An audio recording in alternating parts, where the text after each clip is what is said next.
روح ربانی کے تابع وہ کیسے کرے گا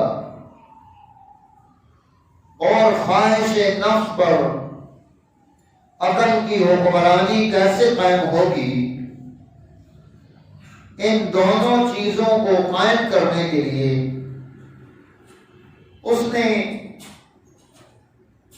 جو اس کی بنیاد ہے اس کو سمجھنا ہے، اور وہ دو چیزیں ہیں۔ پہلی چیز یہ ہے کہ امور معاش،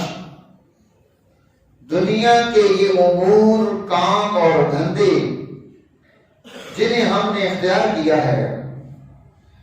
یہ جتنے بھی ہم کرتے ہیں، یہ اس سعادت حقیقی کے راستے میں بعض مرتبہ رکاوٹ بن جاتے ہیں، اور اکثر یہ اس کے لیے مفید نہیں ہوتے کہ انسان اپنے دل میں اس مال کی، جاہ کی، کرسی کی، عہدے کی، گاڑی کی، مکان کی محبت پیدا کر لے، اور رات دن اس کی زبان سے یہی رٹا ہو، ہر وقت اس کی خواہش ادھر ہی چل رہی ہو، تو یہ اس کو سعادت مند بنانے میں رکاوٹ پیدا کر دے گی۔ اور عبادت، دوسری چیز، عبادت، ریاضت، نیکی اور خیر کے امور، اعلیٰ اخلاق، بہترین کردار، یہ اس کو نیک بختی حاصل کرنے میں مدد دے گا، اس کی معاونت کرے گا کہ وہ اس نیک بختی کو حاصل کرنے کے لیے آگے بڑھتا چلا جائے۔ وجہ یہ ہے کہ یہ سعادت جو ہے، یہ حقیقت میں انسان کا فطری جذبہ ہے۔ نیچرلی انسان سعادت کی طرف آگے بڑھتا ہے، یہ اس کے فطرت کے تقاضوں میں سے اللہ نے اس کے اندر یہ آواز رکھی ہے، اور انسان سعادت کی طرف اس طرح سے کھنچتا ہے جیسے مغناطیس لوہے کو اپنی طرف کھینچ لیتا ہے۔ یہ سعادت بھی انسان کو اپنی طرف ایسے ہی کھینچتی ہے کہ یہ اس کی طرف بڑھتا چلا جائے گا، اور یہ ایسا خلق ہے کہ اللہ تعالیٰ نے انسان کی تخلیق سعادت کے خلق پر فرمائی ہے کہ یہ بنیادی طور پر اس کے اندر اللہ نے یہ پیدائشی خلق رکھ دیا کہ یہ سعادت کی طرف آگے بڑھے۔ اس لیے جتنی بھی معتدل امتیں ہیں، درمیانی امتیں ہیں، معتدل مزاج امتیں ہیں، اللہ تعالیٰ نے ان میں ایسے لوگ وہ بڑی تعداد میں ڈال دیے کہ وہ حقیقی نیکی کو حاصل کرنے کا اہتمام کرتے رہیں اور اس کے لیے کوشش کرتے رہیں، جدوجہد کرتے رہیں، اور عام لوگوں کے دلوں میں ان لوگوں کی محبت پیدا کر دی۔ اس لیے ان کے دل میں ایسے لوگوں کا احترام، ان کی محبت، ان کی عظمت، ان کا دھیان، ان کا خیال، یہ ساری چیزیں رہتی ہیں امت میں۔ اب اس کے درجے مختلف ہو سکتے ہیں کہ کوئی سعادت میں پہلے درجے پر آئے گا، کوئی دوسرے پر آئے گا، کوئی تیسرے پر آئے گا، کوئی چوتھے پر آئے گا، اپنے اپنے مراتب ہیں۔ اس کوشش کے اعتبار سے اس کو وہ مرتبہ مل جاتا ہے، جس طرح شجاعت اور بہادری ہے، اس کے اپنے مرتبے ہیں کہ کوئی فطری طور پر بزدل ہوتا ہے، کسی کو کے اندر شجاعت نہیں ہوتی، لیکن اگر کوئی اسے بہادری کے قصے سنائے جائیں تو یہ اس کے لیے فائدہ مند ہوتے ہیں، اور اس کے اندر آہستہ آہستہ شجاعت آنا شروع ہو جاتی ہے، وہ بہادر بننا شروع ہو جاتا ہے۔ کچھ لوگ ایسے ہوتے ہیں کہ جو فطری طور پر بہادر ہوتے ہیں، اگر انہیں ان کاموں سے روک دیا جائے تو ان کے لیے بڑا مشکل ہو جاتا ہے۔ اور بعض لوگ ایسے ہوتے ہیں جن کے اندر بہادری کا جوہر اونٹ کر بڑا ہوتا ہے، اور یہ لوگ امام اور رہنما اور مقتدا بنتے ہیں۔ تو سعادت مند بھی اسی طرح سے 4 درجوں میں آئے گا۔ پہلا انسان وہ ہے، پہلی قسم وہ ہے انسانوں کی کہ جن میں سعادت نام کی کوئی چیز ہی نہیں پائی جاتی، سعادت نہیں ان میں پائی جاتی، نیک بختی کا کوئی عنصر اصل ان کے اندر موجود نہیں ہوتی۔ جیسے حضرت سیدنا خضر علیہ السلام نے گزرتے ہوئے ایک بچے کو مار دیا، تو سیدنا موسیٰ علیہ السلام نے ان سے پوچھا کہ یہ تو بڑا عجیب کام کر دیا ہے کہ اس کی سرشت میں، اس کی نیچر میں، اس کی فطرت میں ہی نیک بختی نہیں، سعادت مندی نہیں تھی، اور سیدنا خضر علیہ السلام اس چیز کو بھانپ رہے تھے۔ اللہ نے تکوینیات کے حالاتوں پر کھولے ہوئے تھے۔ اسی طرح قرآن حکیم کہتا ہے صم بکم عمی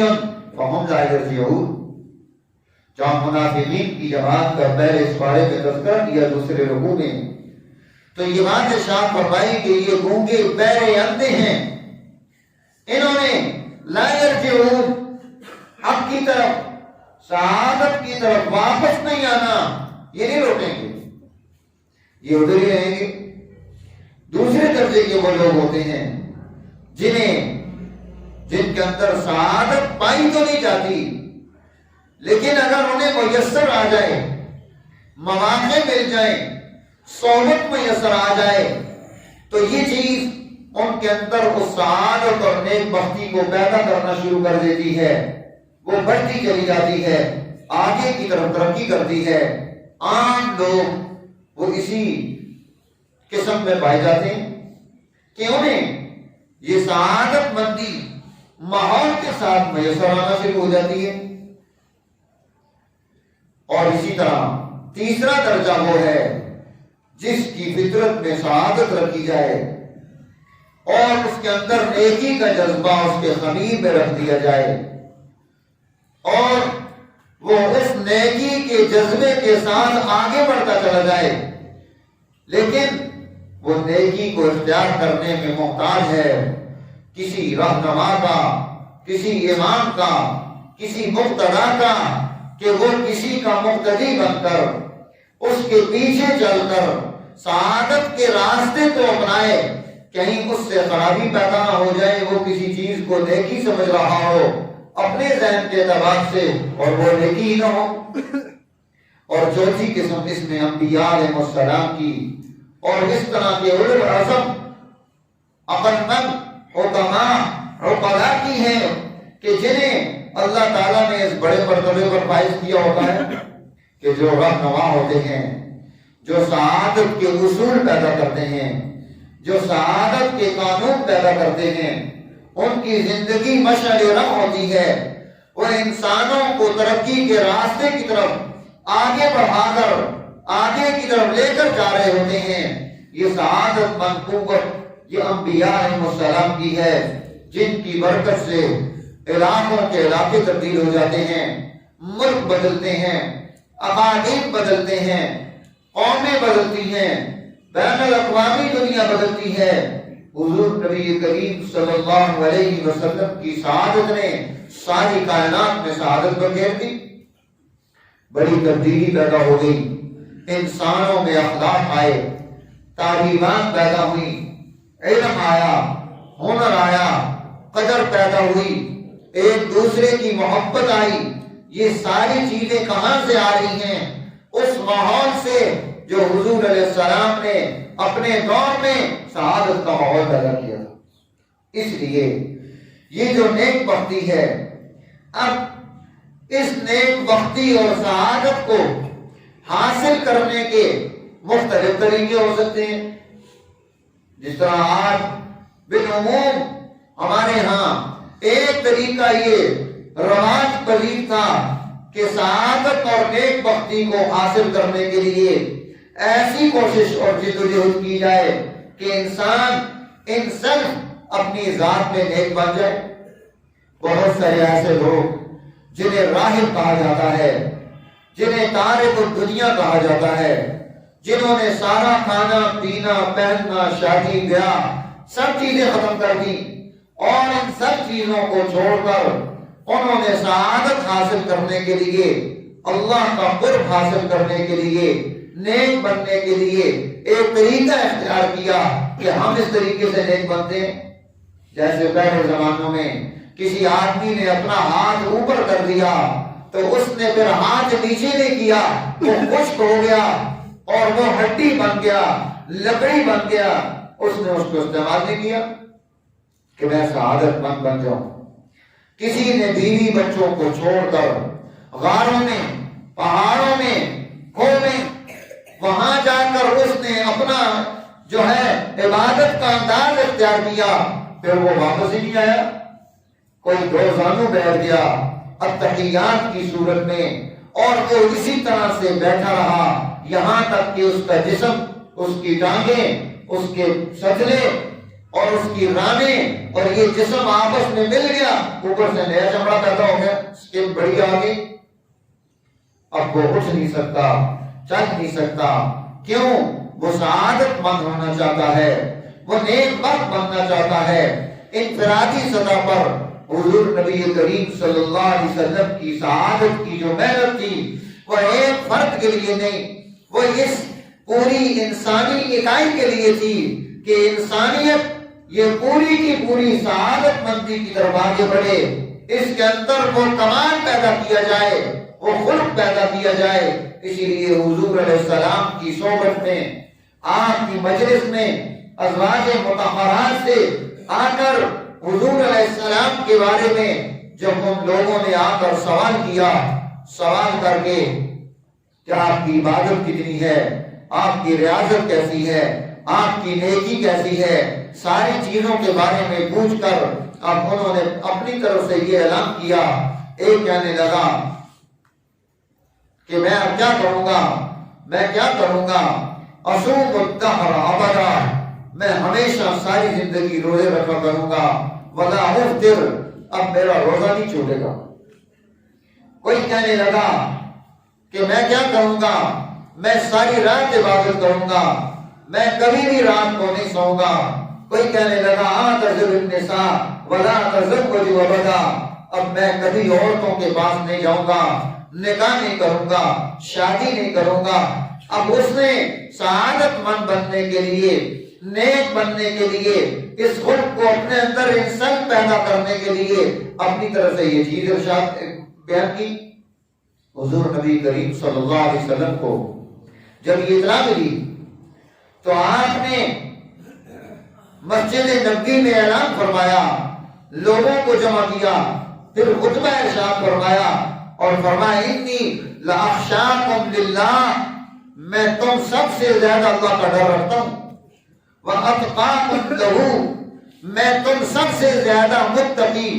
سب سے زیادہ پرہیزگار ہوں، ولیکن اصوم وافطر، لیکن میں کبھی روزہ رکھتا ہوں، کبھی روزہ چھوڑ دیتا ہوں، اور وتزوج النساء، میں نے شادی بھی کی ہے۔ اور پھر اس موقع پر حضور نبی کریم صلی اللہ علیہ وسلم نے یہ بات ارشاد فرمائی تھی، وَمَن رَغِبَ عَن سُنَّتِي فَلَيْسَ مِنِّي، جس نے میری سنت سے اعراض کیا اس کا میرے ساتھ، میری جماعت کے ساتھ کوئی تعلق نہیں۔ تو گویا یہ جو انفرادی سطح پر نفس کشی تھی،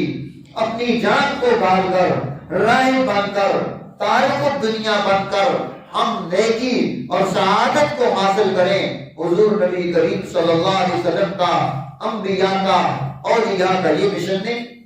کیوں؟ انسان نے دنیا میں کھانا بھی ہے، پینا بھی ہے، پہننا بھی ہے، اس کی ضرورتیں بھی ہیں، اس کے بیوی بچے ہیں، ان کے حالات ہیں، اس نے ارتفاقات، اپنی سماجی زندگی کو آگے بڑھانا ہے۔ اب ان تمام چیزوں کو قائم کرتے ہوئے وہ سعادت مند کیسے بنے گا؟ اصل طریقہ انبیاء علیہ السلام کا یہ تھا کہ اس دنیا کے اس دھندے میں ان امور کو اختیار کرتے ہوئے، انہیں آگے بڑھاتے ہوئے، انہیں چلاتے ہوئے اب ہم سعادت مند کیسے بن سکتے ہیں؟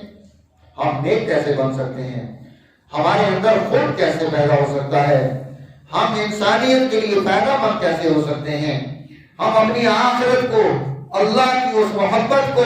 اپنے دل میں کیسے جمع کر سکتے ہیں؟ یہ کیسے کرنا ہے؟ تو یہ مسلمان جماعت کو یہ رہنمائی تھی کہ حقیقی طور پر